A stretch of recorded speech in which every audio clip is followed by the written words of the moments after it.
بسم اللہ الرحمن الرحیم والصلاۃ والسلام علی رسول الکریم اما بعد۔ حج کے تعلق سے کچھ مسائل ہیں جن کے جواب مطلوب ہیں،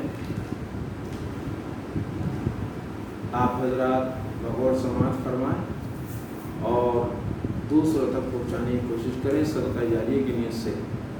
پہلا سوال یہ ہے، کیا اولاد ماں باپ سے پہلے حج کو جا سکتی ہے یا حج کر سکتی ہے اولاد؟ اس میں پہلی بات یہ یاد رکھنی چاہیے، جس طریقے سے عام طور سے عوام کے ذہنوں کے اندر یہ بات ہے کہ اگر اولاد پر حج فرض ہو گیا ہے یا اولاد حج کی استطاعت رکھتی ہے اور ماں باپ نہیں رکھتے ہیں تو حج کو نہیں جانا چاہیے۔ یہ عام طور سے عام لوگوں کے ذہنوں کے اندر ایک خدشہ ہے۔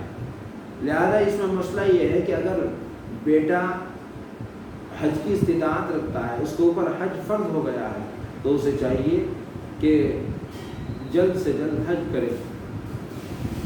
اگر اولاد ہی ماں باپ کو اپنے ساتھ میں لے کر حج کرے، یہ خدمت بھی انجام دے، تو اور زیادہ ثواب کا باعث ہے اولاد کے لیے۔ ورنہ اگر اولاد کے اوپر حج فرض ہو گیا ہے، جب بھی جس کے اوپر بھی حج فرض ہوگا اسی کو حج کرنا پڑے گا، اور اگر کسی کے اوپر حج فرض نہیں ہوتا ہے گھر کے اندر تو ایسا نہیں ہے کہ ان کی وجہ سے وہ شخص بھی حج کو نہیں جائے گا جس کے اوپر حج فرض ہو جائے گا۔ اس لیے یہ سوال جو ہے جو بہت سے لوگ کرتے ہیں اور بہت سے لوگ کے ذہنوں کے اندر بھی ہے کہ جب تک ماں باپ حج نہ کریں اپنے اولاد کو حج نہیں کرنا چاہیے، یہ غلط ہے۔ بلکہ اگر اولاد کے اوپر حج فرض ہو گیا ہے تو اولاد کو حج کر لینا چاہیے۔ بہت سے لوگ ایسے ہیں جن کے ماں باپ حج کی استطاعت تو رکھتے ہیں لیکن کمزور زیادہ ہو چکے ہیں، وہ حج کرنے کی طاقت نہیں رکھتے ہیں، سفر کی طاقت نہیں رکھتے ہیں۔ تو اب ایسا نہیں ہے کہ اگر اولاد کے اوپر حج فرض ہے تو ماں باپ جب تک زندہ رہیں گے، یہ ماں باپ جب تک حج نہیں کریں گے جب تک اولاد بھی حج نہیں کرے گی، نہیں، ایسا نہیں ہے۔ بلکہ جب جس کے اوپر حج فرض ہو گیا ہے اسے حج کو جلد سے جلد ادا کر لینا چاہیے۔ دوسرا مسئلہ یہ ہے، کیا عمرہ کرنے والے شخص پر حج فرض ہو جاتا ہے؟ دیکھیے، اس میں یہ بات سمجھنی چاہیے کہ زندگی کے اندر ایک مرتبہ حج کرنا فرض ہے، اور بار بار حج کرنا یہ نفلی حج ہو جائے گا، الگ بات ہے۔ لیکن عمرہ کرنا زندگی کے اندر ایک مرتبہ سنت موقدہ ہے۔ عمرہ اگر کسی شخص نے کر لیا ہے تو اس کے اوپر حج فرض نہیں ہوگا جب تک اس کے اوپر حج کے جو شرائط ہیں وہ نہیں پائے جائیں گے، جب تک حج فرض نہیں ہوگا۔ اسی طریقے سے بہت سے لوگ کہتے ہیں کہ اگر کسی نے شوال کے مہینے میں عمرہ کر لیا تو اس کو بھی حج کرنا پڑے گا۔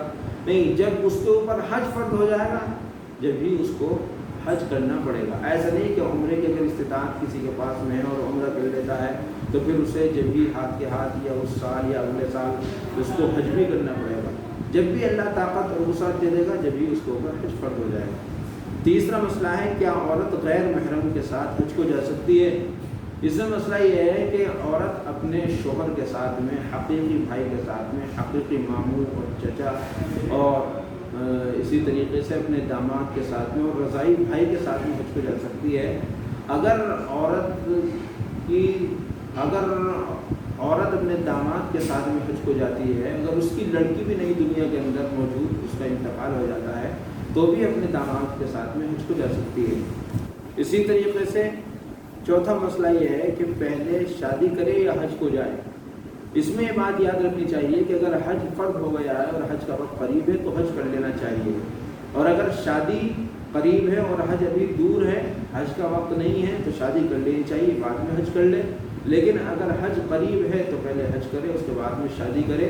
اسی طریقے سے اولاد وغیرہ کی شادیوں کا ہی مسئلہ ہے، کیونکہ شادی جو ہے شریعت کے اندر وہ ایسی نہیں جیسے کہ آج کل عام طور سے ہو رہی ہے کہ 5-5 لاکھ 10-10 لاکھ یا 20-20 لاکھ روپے خرچ ہو رہے ہیں، بلکہ شادی تو ایک سنت کو ادا کرنا ہے۔ اسی طریقے سے پانچواں مسئلہ ہے، کیا حرام مال سے حج ادا ہو سکتا ہے؟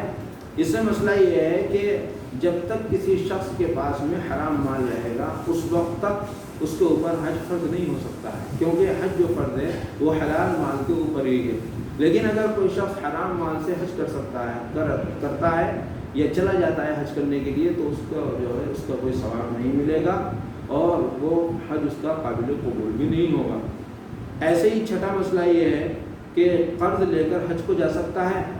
اس کا مسئلہ یہ ہے کہ اگر حج کرنے والا شخص جو ہے اتنی استطاعت رکھتا ہے یا اتنا غنی ہے یا اتنا اثاثہ چھوڑ کر جاتا ہے کہ حج کرنے کے بعد میں وہ آ کر وہ اپنا قرض دے دیتا ہے، یا فی الحال اس کے پاس میں پیسہ موجود نہیں ہے، پیسہ تو ہے لیکن اس کے پاس میں موجود نہیں ہے، یا اس کے پاس میں اتنی پراپرٹی یا کوئی جائیداد یا کوئی سامان اتنا ہے کہ فی الحال اس کے پاس میں پیسے کا بندوبست نہیں ہوتا ہے، اس میں دیر لگے گی، اور اگر وہ کسی سے قرض لے کر حج کو جا سکتا ہے تو حج ہو جائے گا، اس میں کوئی حرج نہیں ہے۔ لیکن اگر کوئی شخص ایسا نہیں ہے جس کے پاس میں اتنا اثاثہ اتنا مال ہو کہ وہ قرض جو ہے دے سکے آنے کے بعد میں، تو ایسے شخص کو چاہیے کہ وہ قرض نہ لے بلکہ بغیر قرض لے کر ہی حج کرے۔ اسی طریقے سے ایک مسئلہ یہ ہے کہ وبائی مرض کی وجہ سے تاخیر حج ہو سکتا ہے، یعنی جس طریقے سے اب عام طور سے وبائی مرض چل رہا ہے اور پوری دنیا کے اندر ایک کوہرام مچا ہوا ہے اس کرونا وائرس کی وجہ سے جو وبا آئی ہوئی ہے، اس سے مسئلہ یہ ہے کہ شریعت کے اعتبار سے کسی بھی وبا کی وجہ سے حج میں تاخیر نہیں ہو سکتی ہے، لیکن اگر موجودہ حکومت کی وجہ سے، موجودہ سرکار کی وجہ سے، موجودہ انتظامیہ کی وجہ سے ویزا کینسل ہو جائے یا کوئی اور معاملہ درپیش آ جائے تو مجبوری ہے، اس میں تاخیر ہو سکتی ہے۔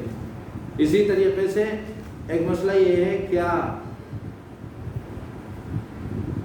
حج کرنے والوں پر جاتے وقت کھانا کھلانا ضروری ہے؟ یہ بہت سے جگہوں پر رواج ہے کہ جب حاجی حج کو جاتے ہیں تو وہ خوب انتظام کرتے ہیں اور کافی دعوتیں کرتے ہیں، پھر اس کے بعد میں لوگوں کو کھانا کھلانے کے بعد میں پھر جب رخصت ہوتے ہیں۔ ایسا کچھ نہیں ہے، بلکہ یہ غلط ہے، شریعت میں اس کا کوئی ثبوت نہیں ہے، بلکہ یہ فضول خرچی ہے۔ لہٰذا لوگوں کو کھانا کھلانا یا کپڑے دینا اسی طریقے سے اور رسموں کو ادا کرنا یہ نہیں ہے۔ اللہ تعالی ہم سب کی حفاظت فرمائے ان تمام غلط رسموں سے اور ہم سب کو عمل کرنے کی توفیق عطا فرمائے۔ وآخر دعوانا الحمدللہ رب العالمین۔